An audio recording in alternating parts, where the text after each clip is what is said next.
የማንም አይደለም ግንቦት የኢየሱስ ነው። ግንቦት አንድ ማለት ሰይጣን የሰዎችን ደም ለመጠጣት የሚወጣበት ቀን እንደሆነ ግን ታውቃላችሁ? አመት ውስጥ ካሉ ወራቶች በሙሉ ሰይጣን በከባዱ የሚሰራው በግንቦት ወር ላይ ነው።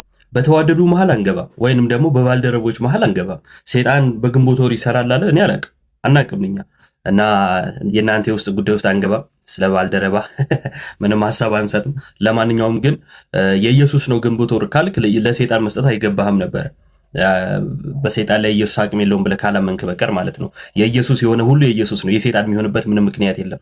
ለማንኛውም ግንቦት አንድን ስናስብ አምላክ ሰው የሆነባት የትህትና እመቤት እጅግ በጣም የምንወዳት የአምላክ እናት ቅድስት ድንግል ማርያም የተወለደችበት ነው። እንግዲህ ቅድስት ድንግል ማርያምን ከልጇ ልንነጥላትም አንችልም። በእርሷ ሰው ሆኖ የእርሷን ጸጋ እንድናስብ ያደረገን ልጇ ክርስቶስ ነውና ዛሬ ቅድስት ድንግል ማርያምን የተወለደችበትን እናስባለን። ኦርቶዶክሳውያን እንኳን አደረሳችሁ። ወንድሜ እንግዲህ ከሰይጣን የመላቀቅ ዓመት ይሁንልህ። እንግዲህ አብሮ መስራት በጣም ከባድ ነው። እንግዲህ ወሩንም ታውቃለህ ምናምን